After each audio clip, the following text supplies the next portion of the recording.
So this is the little mailbox at the beginning of the trail for the Smoky Mountains. You have to get a permit to hike through here.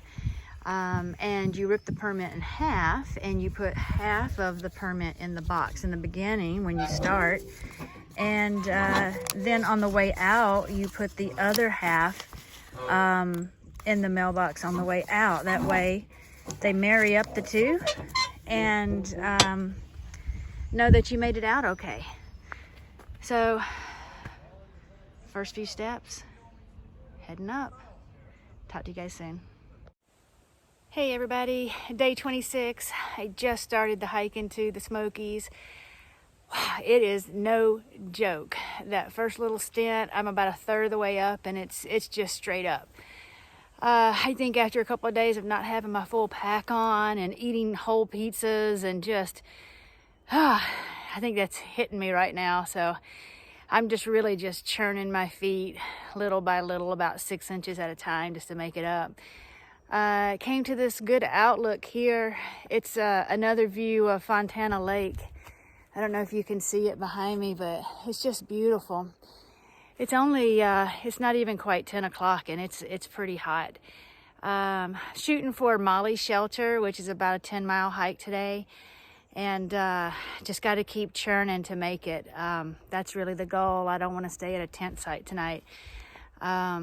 Okay, I'll catch up with you at the top. Bye-bye. So I'm still hiking up. I started at the dam level, which is around 1,700 feet or so. And just keep going up and up and up. I'm about at the 4,000 foot mark. I got a little piece that's straight here. Looking forward to just catching my breath. I think a couple of hundred more feet elevation, and then over the other side to my campsite. So I'm looking to roll in about 5 o'clock. So that's about another 4.5 hours. Okay, just wanted to give you an update, take a little break. I'm making it. I am literally just shuffling my feet today. It's super hard. Okay, talk to you later. Hey everybody, found another log to sit on and prop the phone up. As I was walking up the hill today, I was kind of thinking about some of the traditions on hiking the trail. Like there's a tradition to take a picture underneath the arch at the beginning on the south side. Take a picture with the first white blaze. There's an ice cream challenge coming up somewhere up north. There's a 4-state challenge. There's a lot of traditions that you try to catch here and there. But one of the traditions is getting a trail name. And honestly, I stressed out a lot about that. I wanted a trail name. A trail name is something that's given to you. You don't really pick your own name.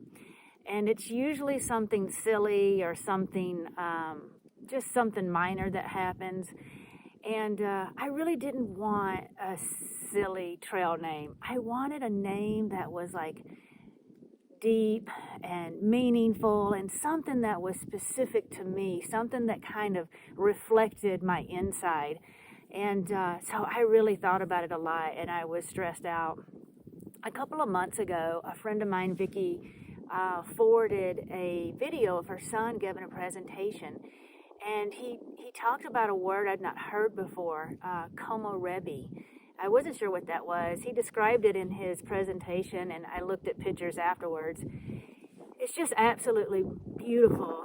Komorebi is a Japanese word to describe the way that the sun shines the light through leaves and hits the forest floor. And it's kind of a unique word. I don't know that any other language has a word for that. But it's almost like how the light kind of leaks through the trees.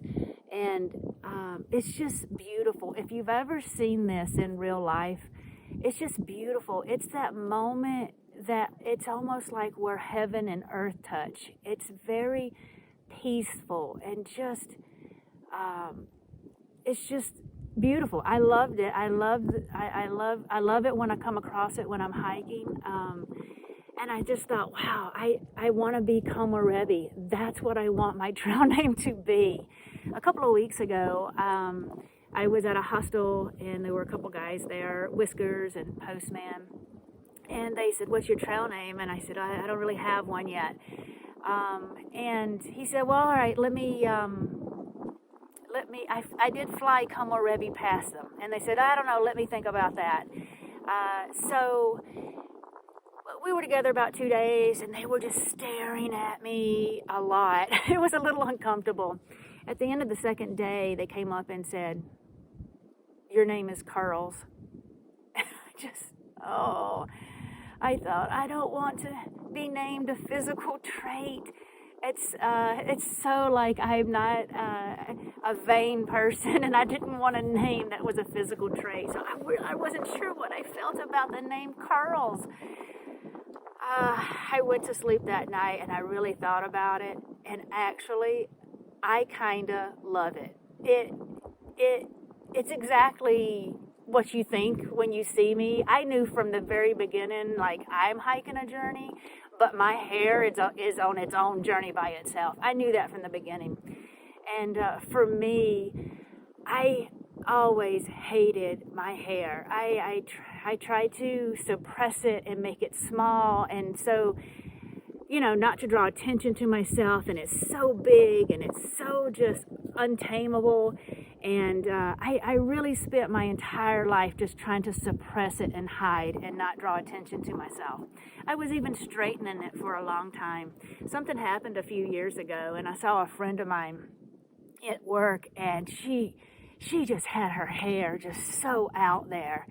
And I ran up to her and I said, oh my gosh, you have inspired me to let my hair be the way that God intended it.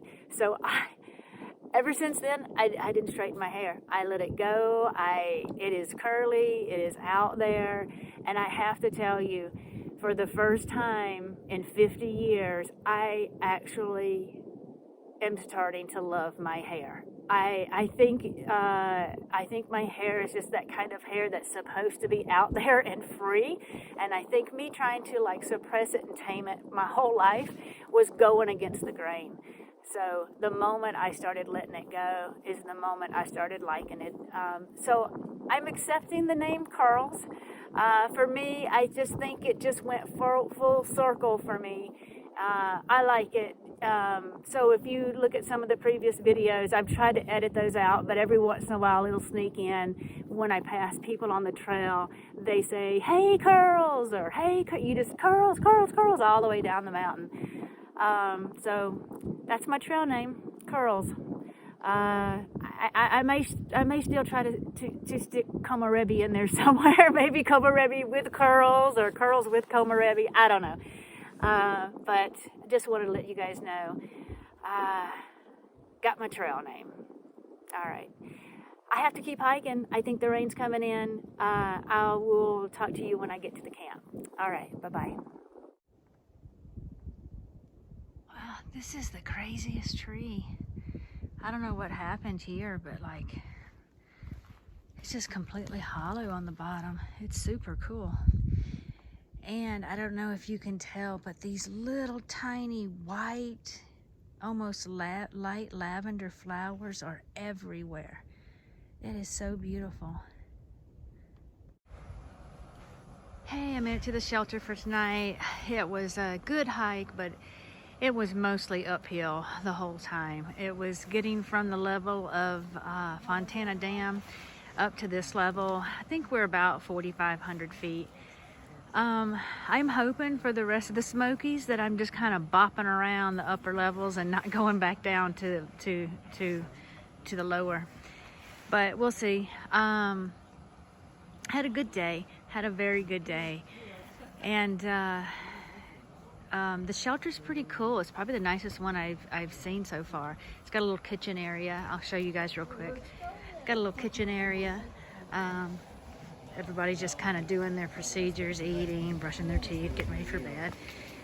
Several tents already set up. Those are food bags that are hanging in the tree. And here's what inside the shelters. I'm actually going to sleep inside the shelter tonight. Hey, you made it. Yeah, I made it. And then, so my bed, that's Trotter. And then my bed's right there. I'm gonna sleep right beside hers. Pretty much full on the bottom. Got some spots open. I'm sure people will straggle in a little bit later tonight. It's got a fireplace. Never seen that before. And, all right. Just gonna finish eating dinner and get ready for bed. And I'll see you guys tomorrow.